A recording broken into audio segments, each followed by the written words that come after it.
दिल्ली के कथित शराब घोटाले के मामले में अरविंद केजरीवाल को और बड़ा झटका लगा है। ईडी की हिरासत खत्म होने के बाद केजरीवाल को आज राउज एवेन्यू कोर्ट में पेश किया गया। कोर्ट ने 1 अप्रैल को केजरीवाल को 15 दिनों की न्यायिक हिरासत में भेज दिया है। ईडी ने केजरीवाल को 15 दिनों की न्यायिक हिरासत में भेजने की मांग करते हुए कहा कि मुख्यमंत्री ने पूछताछ के दौरान बिल्कुल सहयोग नहीं किया, जिसके बाद अदालत ने उन्हें 15 अप्रैल तक न्यायिक हिरासत में भेजने का आदेश दे दिया है। केजरीवाल को 15 अप्रैल तक तिहाड़ जेल भेज दिया गया है।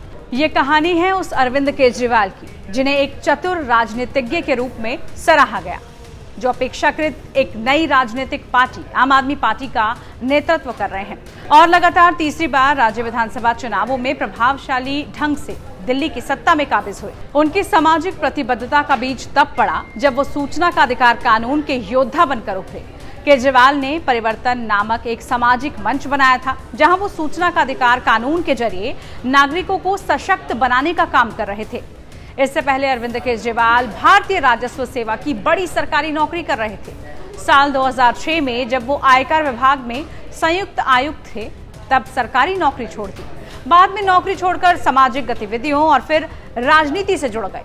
उन्हें उत्कृष्ट कार्य के लिए 2006 में रमन मैग्सेसे पुरस्कार दिया गया था। सूचना का अधिकार कानून बनाने के लिए उन्होंने अरुणा रॉय के साथ सामाजिक आंदोलन भी चलाया था। साल 2005 में इसे देशव्यापी कानून बनवाने में मदद की गई।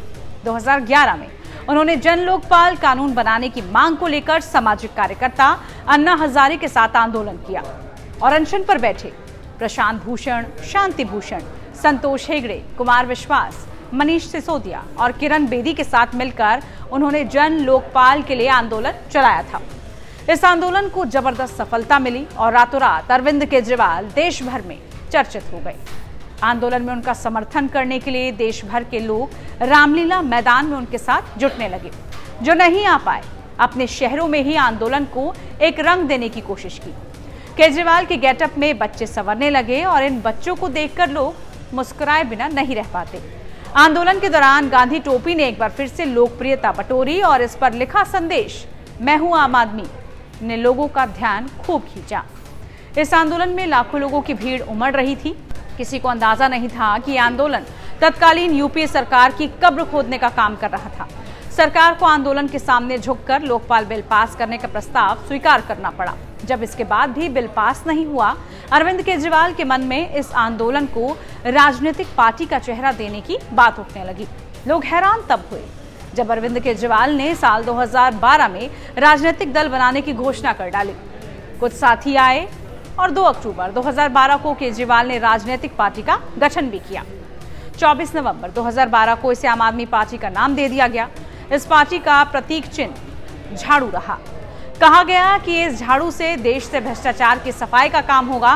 पार्टी को भी जबरदस्त सफलता मिली। पार्टी के गठन के ठीक 1 साल बाद 2013 में आपने दिल्ली विधानसभा चुनाव लड़ा और कांग्रेस के दिग्गज नेता और तत्कालीन मुख्यमंत्री शीला दीक्षित को हराकर तहलका मचा दिया।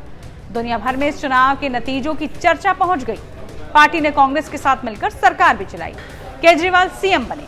आम आदमी पार्टी की सरकार से कई उम्मीदें जुड़ती गई और विपक्ष के माथे पर पसीना आता रहा, लेकिन ये सरकार ज्यादा दिनों तक नहीं चल पाई। 14 जनवरी 2014 को केजरीवाल ने कांग्रेस और बीजेपी पर जन लोकपाल बिल पास नहीं करने देने का आरोप लगाते हुए इस्तीफा दे दिया।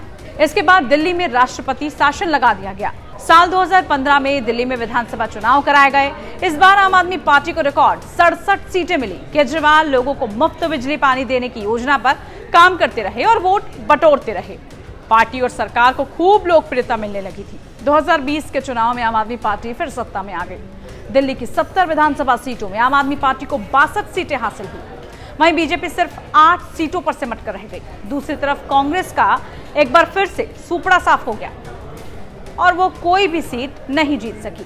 लेकिन विडंबना ये रही कि जिस पार्टी का प्रतीक चिन्ह झाड़ू था और जिसके बारे में कहा जाने लगा था कि इस झाड़ू से देश से भ्रष्टाचार की सफाई का काम होगा, उस पार्टी पर ही भ्रष्टाचार के आरोप लगने लगे। पार्टी पर दिल्ली की शराब नीति को लागू करने में भ्रष्टाचार करने का आरोप लगा। 17 नवंबर 2021 को दिल्ली सरकार ने राज्य में नई शराब नीति लागू की। इसके तहत राजधानी में 32 जोन बनाए गए और हर जोन में ज्यादा से ज्यादा 27 दुकानें खुलनी थी। नई शराब नीति में दिल्ली की सभी शराब की दुकानों को प्राइवेट कर दिया गया। इसके पहले दिल्ली में शराब की 60% दुकानें सरकारी थी और 40% प्राइवेट थी। नई नीति लागू होने के बाद 100% प्राइवेट हो गई।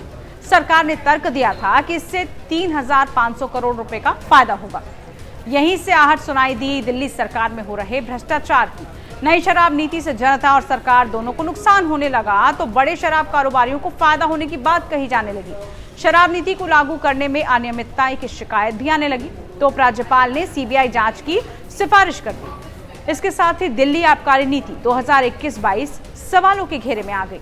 हालांकि विवाद उठते ही दिल्ली सरकार ने नई शराब नीति में घोटाले के आरोपों के बीच इसे रद्द कर दिया, लेकिन तब तक फाइल खुल चुकी थी और नेताओं पर ईडी और सीबीआई का शिकंजा कसने लगा।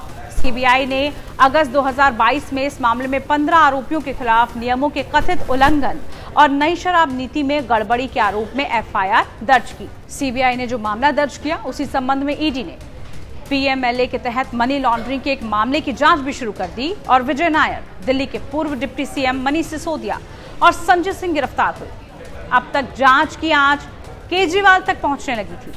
ईडी केजरीवाल से पूछताछ करना चाहती थी और इसके लिए उन्हें 9 समन दे दिए गए, लेकिन केजरीवाल हर बार कोई ना कोई बहाना बनाकर पूछताछ को टालते रहे। आखिरकार 21 मार्च को ईडी ने केजरीवाल को गिरफ्तार कर लिया। इस तरह एक शानदार नौकरी से लेकर आरटीआई कार्यकर्ता, लोकप्रिय नेता और दिल्ली के सीएम बनने की केजरीवाल की कहानी में कई आयाम जुड़ते चले गए। आपको ये वीडियो कैसी लगी जरूर बताइए। साथ ही इस तरह की तमाम वीडियोस के लिए और देश दुनिया की तमाम बड़ी खबरों के लिए आप देखते रहिए टाइम्स नाउ भारत डिजिटल। नमस्कार।